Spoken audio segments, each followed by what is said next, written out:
Jadi jangan ada kita mengatakan lagi menyebut ulos, katanya. Hiyo, katanya. Oh, terus saya komentari itu, tidak bisa kita paksakan masyarakat Simalungun mengatakan itu hiyo. Mungkin ada nggak setuju pendapat dengan saya, tapi saya terus terang karena tadi itu variasi-variasi di mana-mana. Kemudian bagaimana perkawinan di Cariblolo, bagaimana Simalungun, itu semua memang, jadi bukan berbeda adat perkawinannya, tapi bervariasi. Tarinya itu ditunjukkan dalam tari itu. Jadi dogoranmu, naik bata, bukan dibikin apa, jadi ting ting, tadi mahal,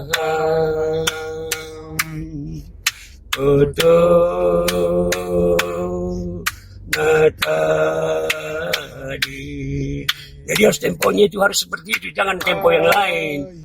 Timbo manibung atau ada di istilah hurtak-hurtak. Jadi tak du tak du tak du tak du tak du tak. Serma dengan doringkon kawan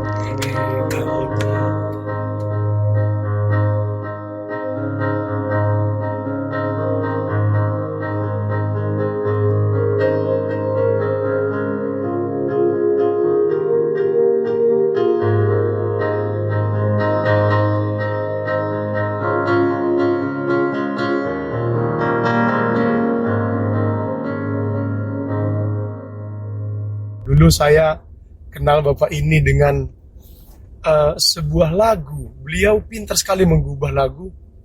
Hanya dengan kata-kata sak ting ding bisa tercipta sebuah irama yang sangat merdu.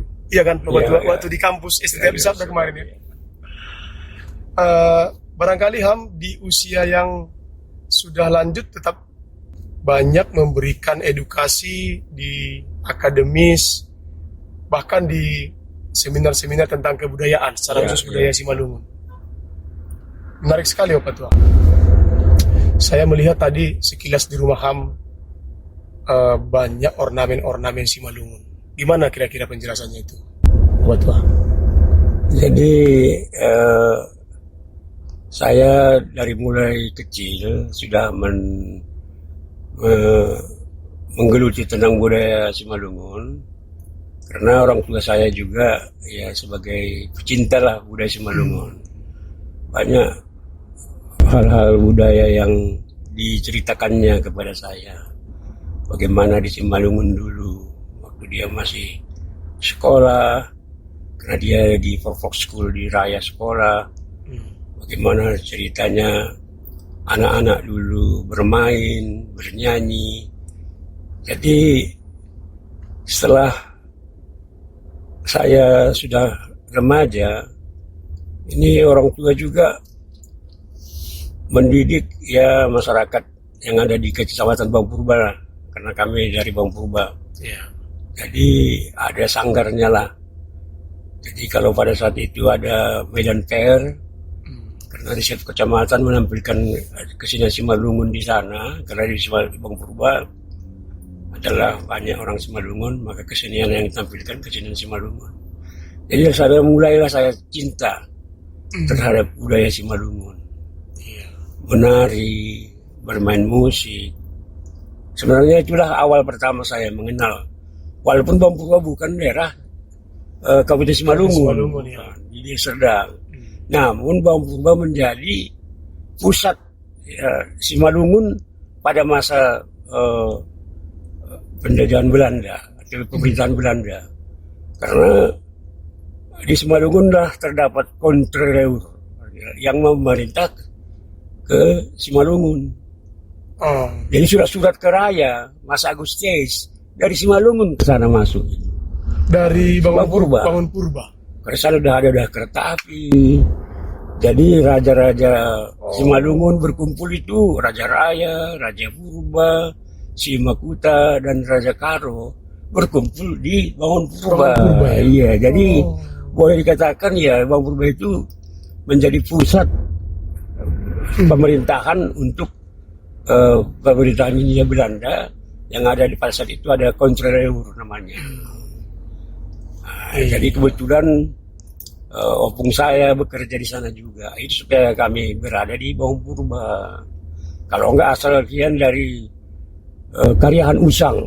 Karyahan Usang. Jadi orang tua pun lahir di sana dan sekolah Pertok School juga di Raya. Jadi banyak kawan-kawannya orang Raya termasuk tulang teraram Sasaragi. Itulah kiranya. Sejarah itu membentuk Ham menjadi seorang yang begitu mencintai budaya Simalungun. Sampai sekarang itu ya? Sampai sekarang. Artinya udah puluhan tahun Ham menggeluti budaya Simalungun. Jadi ini juga sedikit ini. Kenapa saya bisa tertarik ke musik begitu? Karena dari anak-anak sudah dilatih tahun 60-an, masih anak-anak. Kebetulan di tetangga kami punya trompet GKPS. Ini trompet GKPS. Jadi mereka latihan-latihan. Pas istirahat mereka, saya nakal, saya pakai. Saya tiup-tiup. Jadi kesempatan. Tiup-tiup trompet. Atau bisa berbunyi trompetnya. Ada masih ya kelas 6 SD masih itu. Akhirnya mereka, ini ada bakatnya ini. Maka datang dia dibilang sama orang tua saya, ini ada bakat anakmu. Maka ada 2 orang kami, waktu SMP dilatihlah kami bermain musik. Trompet itu dulu. Jadi kalau musik tradisi belum saya tahu itu memang. Trompet dulu tahu. Jadi dengan notasi balok. Jadi dikenalkanlah notasi balok kepada kami berdua dengan abang saya. Dari situ mulainya memang tahu musik ini. Nah, Ham bisa musik. Ham seorang akademisi yang sampai saat ini aktif masih menjadi tenaga pengajar di salah satu kampus begitu ya. Dan Ham juga seorang yang menggeluti budaya. Nah, biasanya orang lebih mengenal Ham itu yang mana? Apakah seorang seniman, seorang akademisi, atau budayawan? Ya, itu nggak bisa terlepas karena mereka juga ya sebagai memang awalnya memang sebagai akademisi memang dikenal orang. Karena saya banyak memberikan ceramah-ceramah. Tapi karena saya sering juga tampil ya artinya sebagai seniman, baik secara langsung maupun secara tidak langsung misalnya melalui TVRI, sehingga dikenal dia juga sebagai pemain musik itu tradisi. Dan yang saya mainkan itu ada tata langkah pula itu. Misalnya arbab yang tidak pernah orang. Ada lagi sekarang, dulu memang Mersarune semua tahu, tapi ada yang lagi yang sekarang lebih apa lagi, saligung, yang ditiup dengan hidung. Ini juga jadi orang kok bisa sarune ditiup dengan hidung bisa berbunyi. Jadi kadang-kadang ada langkah sering saya juga di Simalungun, ini bagaimana supaya ini? Karena saya tahu dulu mula-mula di museum itu ada alat musik saligung. Saligung ya. Jadi saya berusaha tahun 80-an ketika saya mahasiswa, saya tanya siapa yang tahu lagi itu. Adalah katanya orang tua Tuan Jintar Damanik. Dari si Damanik dia memang. Itulah tiap bulan dia datang kemari katanya. Pak Lingga ini di kantor museum. Ambil gaji dia pensiunan pegawai negeri dia itu. Nantilah datanglah kemari tanggal sekian. Dia pasti datang itu kemari. Itulah saya bertemu dengan Pak Jintar. Dengan Pak Lingga ini kami mewawancarai bagaimana cara memainnya, bagaimana cara membuatnya. Dari situlah mulai berkembang bahwa ada alat musik saligung yang ditiup dengan hidung. Luar biasanya kan gini, kalau di tengah-tengah masyarakat, karena memang Ham memainkan alat musik tradisional begitu ya, maka orang melihat Ham itu sekaligus sebagai seorang budayawan, dan yang lebih dikenal orang juga adalah tentang budayawan yang bisa dilihat orang dari sosok Ham begitu ya. Kira-kira apa alasan yang mendasar mengapa Ham begitu konsisten menggeluti budaya ini? Ya, itulah memang karena dari anak-anak sudah terbiasa dengan diajarkan orang tua tentang kebudayaan Simalungun. Dengan termasuk juga kepercayaan bagaimana dulu orang Simalungun, sehingga saya tertarik. Kenapa ini? Apa sebenarnya menariknya kebudayaan ini? Padahal dulu saya belum pernah masuk ke perguruan tinggi pun. Tapi saya karena ada kegiatan rutin tiap tahun ada di Medan Fair, pertunjukan kebudayaan Simalungun, saya tetap tampil di situ baik sebagai penari maupun sebagai penyanyi, pemusik. Sehingga cinta saya dengan musik Simalungun itu sendiri. Walaupun dasarnya saya trompet, musik barat, ya saya kuasai memang. Nah, itulah sebenarnya dasar saya supaya mencintai budaya Simalungun. Tapi kan begini Pak Tua, sekarang ini kan budaya kita ini kan udah diperadapkan dengan budaya-budaya populer juga, termasuk alat musik yang Ham bilang tadi sudah bisa dikatakan langka dalam dunia sekarang ini dibandingkan dengan alat musik yang bermunculan sekarang ini, alat musik modern itu kan? Iya. Kira-kira Ham melihat tantangan itu gimana? Ya memang mau tidak mau itu harus kita hadapi memang. Karena namanya pun bahwa kebudayaan itu dinamis, akan berkembang terus. Nggak akan, bukan dia apatis atau berhenti di situ, tapi akan berkembang. Tapi ada salah satu prinsip sama saya. Berkembang boleh berkembang, kita juga ikut di sana ikut, tapi kita harus mempertahankan identitas kita. Nah, ini yang saya terapkan dalam hidup saya itu memang bahwa berkembang, kita boleh sampai kemana, saya sudah bisa sampai ke Eropa, tapi dengan adanya identitas, karena inilah salah satu, ya, karena saya berapa bulan saya tinggal di Bali, ya ini juga memperkaya saya, kenapa mereka orang Bali ini mempertahankan identitas budayanya, itu juga tergambar bagi saya, masih mahasiswa saya ke Bali, belajar musik Bali, musik Jawa. Tapi kok orang ini kok bisa mempertahankan kebudayaannya? Apa sebabnya ini mereka mempertahankan kebudayaannya? Dan ya menurut saya dengan mereka mempertahankan kebudayaannya, banyak orang luar yang mau datang ke sana melihat kebudayaan itu sendiri. Yang tertarik ingin juga mempelajari gitu. Di situ dasar saya supaya ngapa nggak saya budaya Simalungun saya minati, saya geluti. Dari situlah saya geluti terus.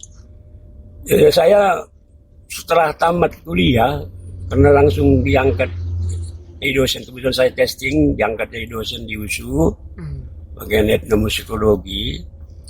Dan lantas saya sengaja ke Jambi menjumpai Pak Tralam Sasaragi. Ini saya terkejut dengan omongan dia. Kenapa mau kau jadi seniman? Langsung dibilangnya gitu. Kok gini bapak ini? Dia pada seniman Simalungun besar. Simalungun. Tapi langsung dibilang, kenapa kau mau jadi seniman Simalungun? Jadi diam saya. Kok gini bilang tulang ini? Jadi saya bilang lah. Dia nggak banyak berkomentar tentang dia. Tapi saya sudah tahu sebenarnya mengapa dia bertanya seperti itu. Karena ya kita tahu bahwa dia mungkin karena di sini kurang dihargai dia, sehingga dia pergi ke Jambi. Ini tantangan bagi orang yang menggeluti budaya, apalagi seniman yang berkaitan dengan budaya begitu ya, seniman tradisional begitu ya. Jadi ke Jambi karena kurang dihargai begitu. Kurang dihargai, ke Jambi lah dia. Di sana mengembangkan kebudayaan Jambi dia di sana, malah menciptakan banyak tarian dan lagu. Betul. Itu waktu datang di tahun 91 datang saya ke sana. Kebetulan saya singgah ke rumahnya, saya bawa video, saya rekam wawancara itu dengan beliau. Saya menarik tadi yang Ham katakan tadi, yang pertama tentang identitas. Ini soal identitas kita begitu. Salah satu bagian daripada identitas kita adalah adat dan budaya kita, termasuk di dalamnya itu tadi alat-alat musik, kesenian khas Simalungun begitu ya. Walaupun pergumulan kita tadi adalah dengan berkembangnya budaya populer dan termasuk para seniman budayawan seperti Ham, tanda kutip kurang dihargai juga di kampung kita begitu ya, di kampung kita ini. Dan orang melihat itu juga kalau kita bandingkan seniman budaya lain dibandingkan dengan seniman Simalungun, ya bisa dikatakan kita kurang berkembang lah seperti kawan-kawan kita yang lain.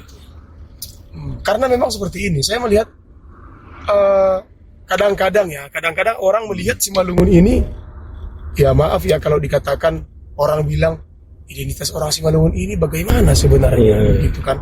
Dan kadang-kadang kita sendiri pun mempersoalkan itu. Misalnya orang Raya dengan orang Seribu Dolok itu berbeda.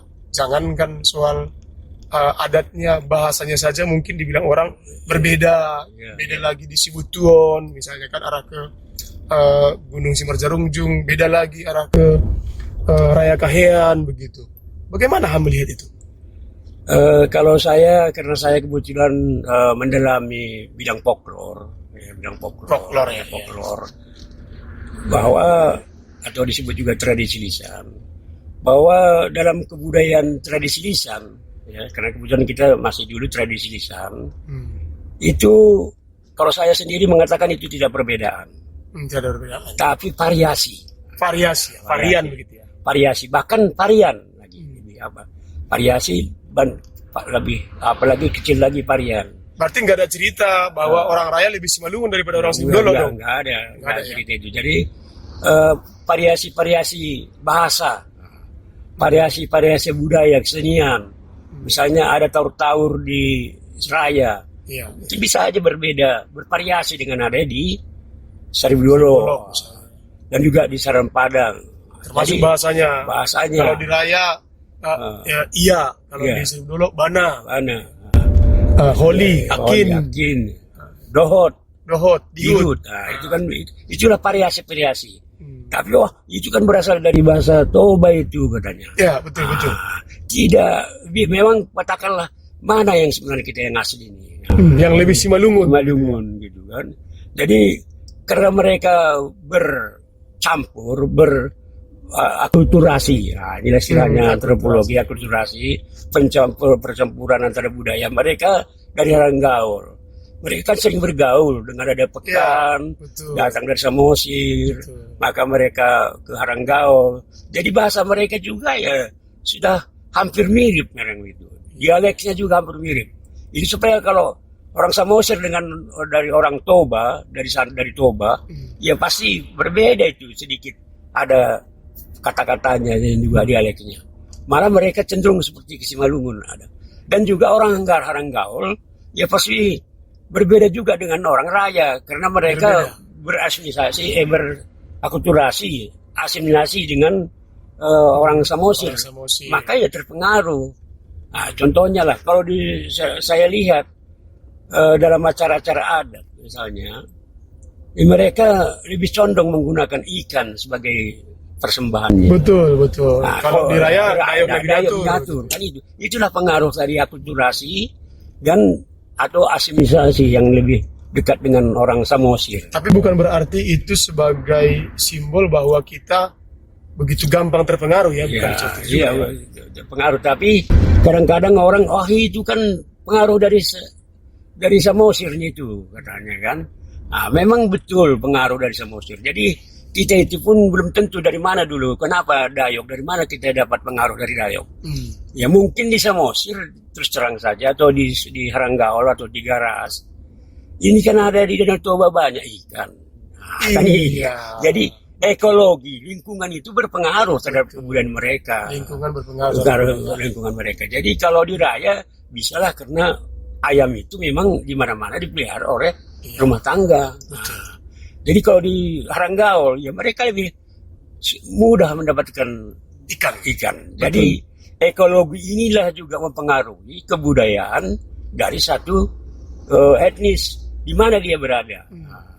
Kalau misalnya dia daerah gunung, tentu bahasanya pun dia bagaimana harus dia kuat supaya didengar, karena memanggil dari jauh. Nah, ini jadi kadang-kadang nggak menyadari bahwa itu secara alamiah itu sebenarnya kebudayaan itu dibentuk oleh ekologi setempat. Iya, tapi bukan berarti mereka kurang Simalungun. Dibandingkan dengan yang ada di daerah lain kan. Seperti di daerah Selimakuta lah, seperti Huta.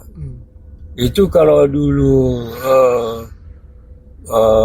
Sanina Generation Girsang dibilangnya kalau kami nggak pakai suri-suri kami sana katanya. Suri-surinya bukan dari Nanggar Suasa atau Semakatakat katanya. Ya langsung ulas dari Toba itu sadum katanya. Nah, itulah mereka Kenapa? Terpengaruh dia. Sehingga mereka sebut itu ulos begitu Ya, ya. Ulos. Nah, ini juga masalah ulos. Ulos hio. Ya. Gimana kira-kira? Gimana kira-kira itu? Nah, inilah kalau penelitian saya udah beberapa tahun yang lalu masih hidup itu ada pertonun di Purbatonga. Purbatonga. Masih waktu itu saya wawancarai. Ya mereka memang tidak mengenal istilah hio. Ulos ya. Ulos. Nah, ulos memang. Jadi kalau dari Tigarunggu Purba sampai ke Sariboro Karanggaol itu mereka nggak pernah mengenal istilah hio. Nah, tapi kalau di Raya sampai ke apa ini barulah dikenal dengan istilah hio. Berarti nggak bisa kita paksa dong kalau istilah sebutan orang Simalungun itu harus hio.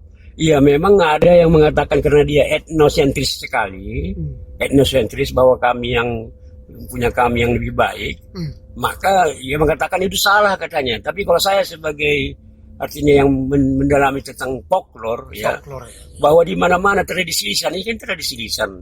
Kalau mereka mengatakan hio, ya silakan. Kalau mengatakan mereka ulos, memang silakan. Karena nggak mereka kenal istilah ulos. Hio. Ya. Mereka kenal istilah. Dia penenun dia. Jadi saya bilang ini ulos hio apa? Ya ini ulos ini. Pasti tetap dijawabnya bukan hio. Kalau saya tanya, kalau pergi saya ke Saribulu, hio aha mau dekam. Mereka bilang ulos. Langsung, ulos on. Jadi nggak bisa, sudah terbiasa mereka mengatakan. Karena kadang-kadang gini, Bapak Tua, ini perdebatan juga bagi kami, bagi kita lah saya katakan. Contoh di gereja ada acara pesta, sebagian bilang jangan bilang ulos pemoting, bilanglah hio pemoting, begitu kan? Saya lama di sekitar Seribu Dolok, mereka selalu bilang ulos pemoting kok. Nggak pernah mereka bilang hio pemoting. Berarti nggak salah juga itu ya? Nggak salah, karena begini, saya sudah datang ke tempat itu sendiri. Saya tuh katakan hio karena saya memang dari Raya juga, asalnya dari Kariahan, saya kenal itu hio. Tapi saya tanya, saya karena membuat ada tulisan saya tentang jenis-jenis hio di Simalungun.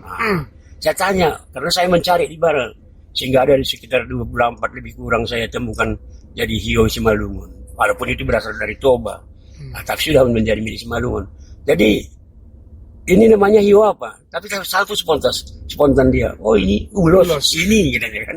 Jadi nggak bisa kita paksakan hio. Walaupun kita mulai dengan hio, tapi dia bilang ulos. Nah itulah. Itu orang tua yang sudah di bawah Purbatonga dulu. Berarti kita harus kombinasi dong. Iya. Antara budaya folklore tadi dengan identitas kita Simalungun ini gitu ya. Dan bisa dikatakan perbedaan-perbedaan itu adalah kekayaan. Kekayaan iya. Bukan sesuatu yang perlu diperdebatkan. Tapi kalau saya selalu mengatakan itu bukan perbedaan. Tapi itu adalah variasi. Variasi itu adalah kekayaan. Sorry, maaf saya klarifikasi. Jadi kok perbedaan yang berbeda dia betul, kan. Berbeda. Jadi variasi ya. Jadi variasi. Varian begitu ya. Varian. Nah, jadi dohot. Orang bilang Karanggaol atau Purba. Dihut. Datang dihut doh. Jadi ada kawan saya ini, ada orang Karanggaol dia memang. Dia dulu pejabat juga di Kemenkumham, dia bilang lembaga pemasyarakatan, sampai di Kakandu juga di Kalimantan. Dia nggak pernah itu, walaupun saya bahasa Raya, dia terus doh. Terus dia itu dengan dialeknya pun berbeda memang dengan saya, tapi bisa bersatu. Nggak ada pernah kami komentar, kau kok bahasamu begitu. Nggak dipersoalkan. Nggak dipersoalkan. Varian-varian itu nggak perlu dipersoalkan begitu. Kalaupun memang ada juga orang-orang tertentu yang mempersoalkan. Iya, banyak juga mempersoalkan itu. Tadi, begitu ya. Nah, jadi ada juga seperti siapa lah, termasuk juga Triadil, kan ada komentarnya di WA. Jadi jangan ada kita mengatakan lagi menyebut ulos katanya. Dia ada buku itu hio. Jangan mengatakan ulos katanya. Hio katanya. Saya komentari itu. Tidak bisa kita paksakan masyarakat Simalungun mengatakan itu hio. Mungkin ada nggak setuju pendapat dengan saya, tapi saya terus terang karena tadi itu variasi di mana-mana.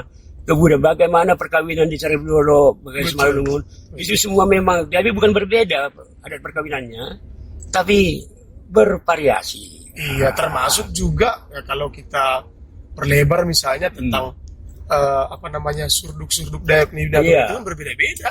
Ya kalau kita lihat bagaimana bentuknya juga kan istilah bervariasi. Bervariasi, bervariasi. Bervariasi. Saya selalu katakan berbeda-beda. Kalau berbeda udah jauh kali itu ada merah dan putih nih itu berbeda. Betul. Tapi ini hampir sama dia. Iya. Ya, ada variasinya sedikit. Kadang-kadang istilah ini yang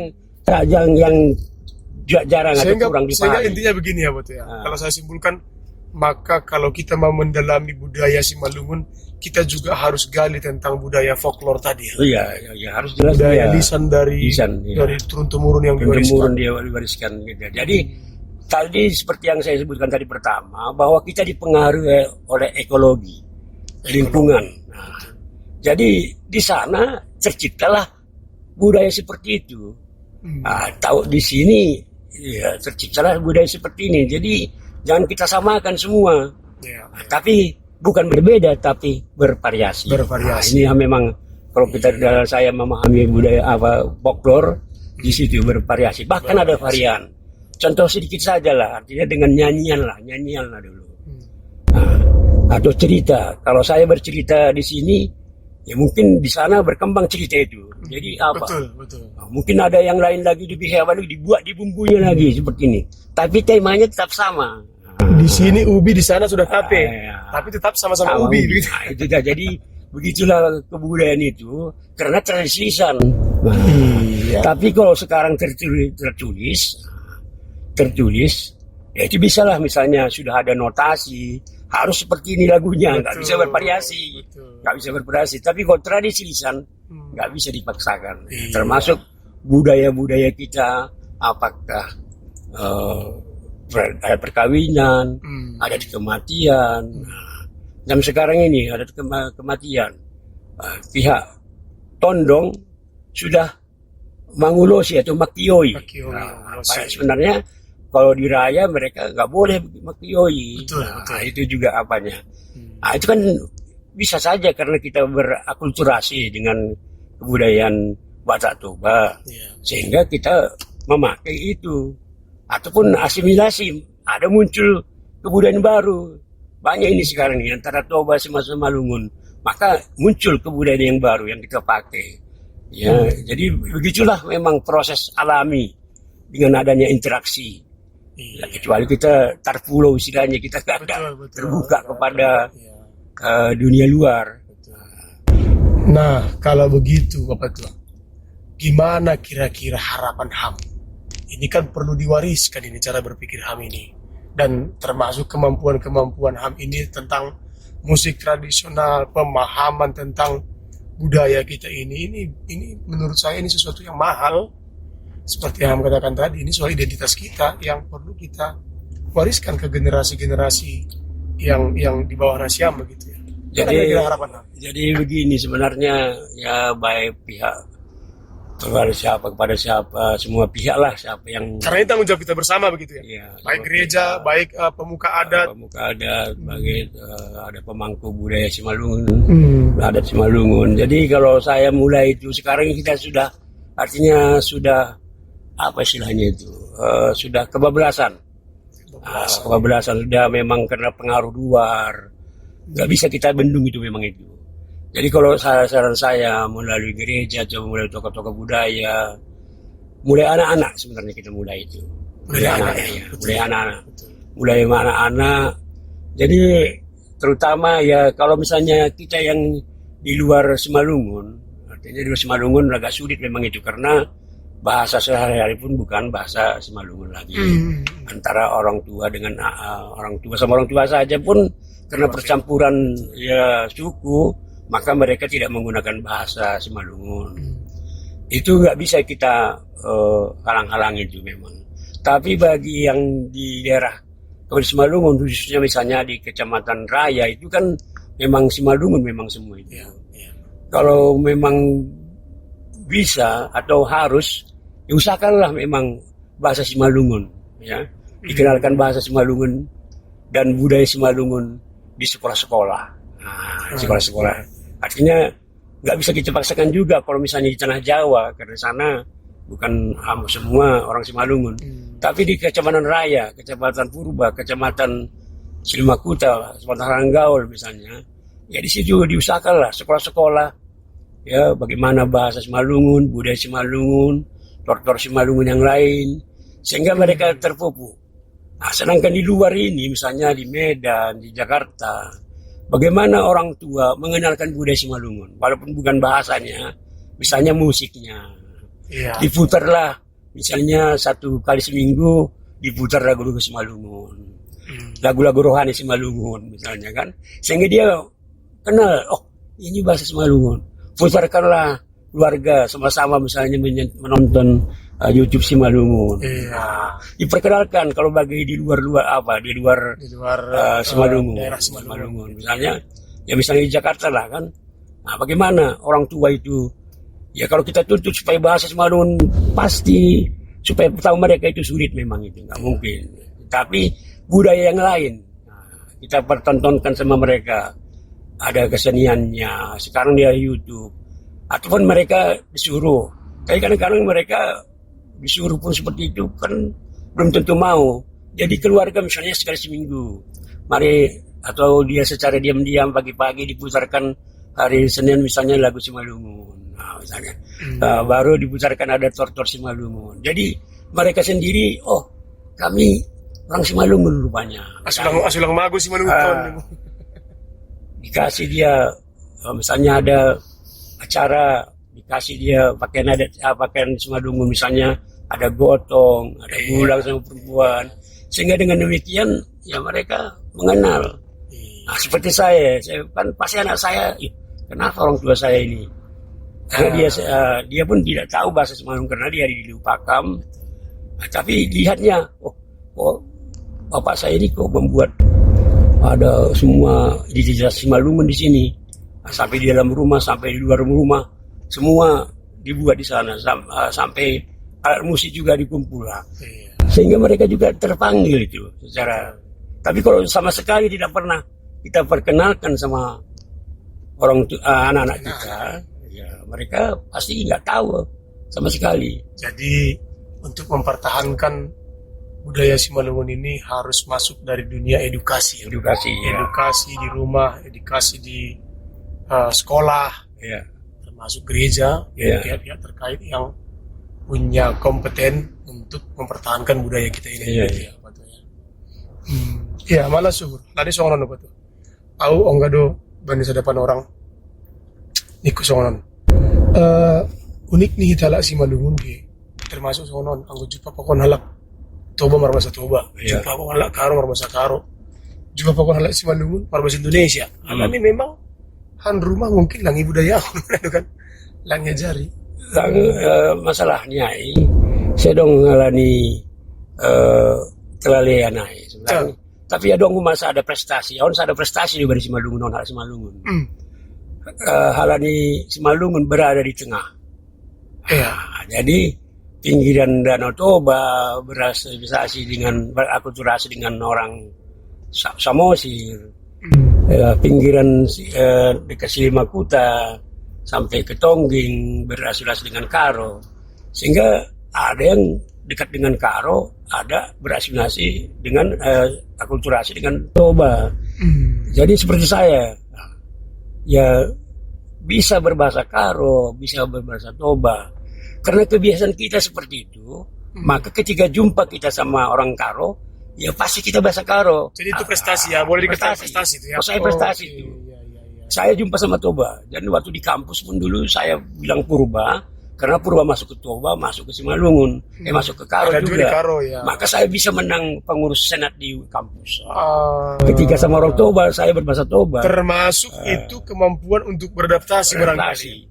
Saya jumpa sama orang Karo, berbahasa Karo, sehingga dia, kalau orang Karo pas mereka bilang, orang Purba Karonya itu. Walaupun seperti itu bukan berarti kita kehilangan identitas. Tapi kita tapi itulah identitas kita. Itulah bisa membuat itu jadi prestasi. Ya, prestasi itu menurut saya prestasi. Saya bisa ya berteman sama orang Toba, bahasa Toba. Maka saya waktu kampanye bagaimana saya jumpai dengan orang Toba, bahasa Toba. Saya jumpa sama orang Karo, bahasa Karo. Nggak pernah saya berbahasa Simalungun karena sedikit juga Simalungun kan. Nah, kalau cuma Simalungun jumpa bahasa Simalungun. Tapi itulah ada juga keuntungannya. Jadi tadi kalau saya katakan itu prestasi itu. Jadi kalau orang tua nggak bisa seperti itu. Orang Karo nggak bisa seperti itu. Nggak bisa seperti itu. Jadi itu kalau ada orang mengatakan itu kurang baik, tapi saya nggak, itu satu Prestasi. Oke. Malah suruh betul. Saya senang sekali. Ham masih begitu energik untuk bercerita tentang kecintaan Ham akan budaya kita ini. Saya berdoa supaya Ham selalu sehat-sehat, panjang umur. Oke, betul. Oke. Tuh di Ham lo bisa ting-ting aja. Menarik sekali. Kalau itu setting tinggi itu begini, jadi Simalungun itu sebenarnya ada 4 tempo atau birama Simalungun. Yang aslinya itu yang pertama di 2/2. Jarang itu di tempat lain. Kamu tahu lo, 2/2 itu. Najagia dogoraanmu, naibata. Jadi bukan najagia dogoranmu, naibata. Nggak seperti itu menyanyikan itu. Harus 2/2, bukan 4/4. Inilah nggak tahu orang-orang Simalungun. Biarpun saya kira oke, saya mau diskusi sama pemusik-pemusik Simalungun bahwa ciri khas Simalungun adalah 2/2. Tarinya itu ditunjukkan dalam tari itu. Najagia dogoranmu, naibata, bukan bukan dibikin apa saja. Jadi bukan dibikin najagia dogoranmu. Berbeda itulah memang apanya. Ting ting. Tadi mahal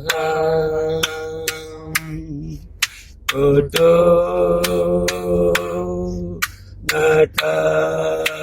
tadi. Jadi harus temponya itu harus seperti itu, jangan tempo yang lain. Jangan digantikan hari arumba. Apa yang dasar sating-ting itu ya? Ini lagu yang sedang, baru yang sedikit cepat. Ada namanya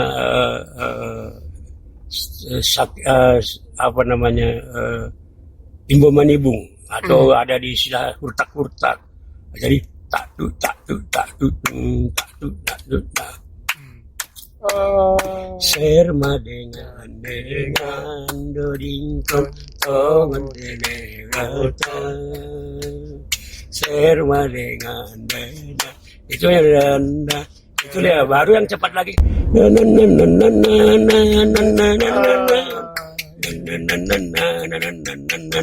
Haro-haro.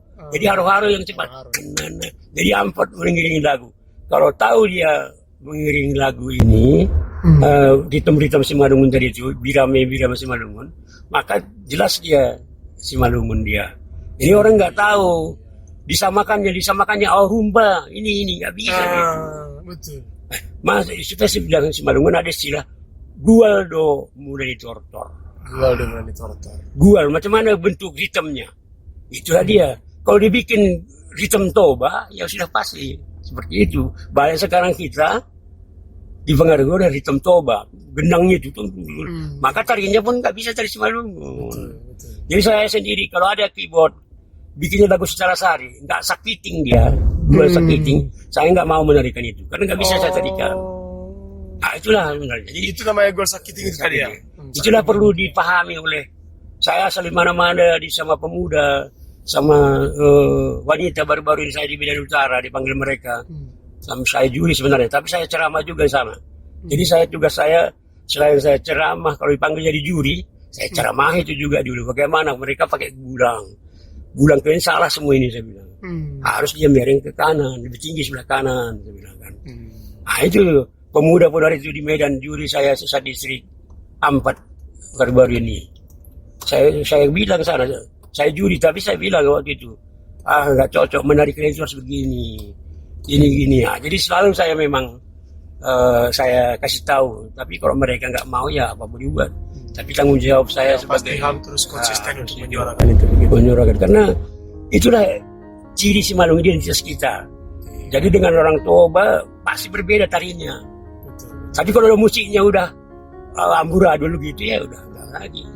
Itu tadi topap, sakiting, Imbo Manibung, baru haro-haro. Itulah 4 tempo di Simalungun. Luar biasa. Saya baru ingat kembali itu. Setelah Dopkosi berapa tahun ya? Tahun berapa dulu? 2006 berarti.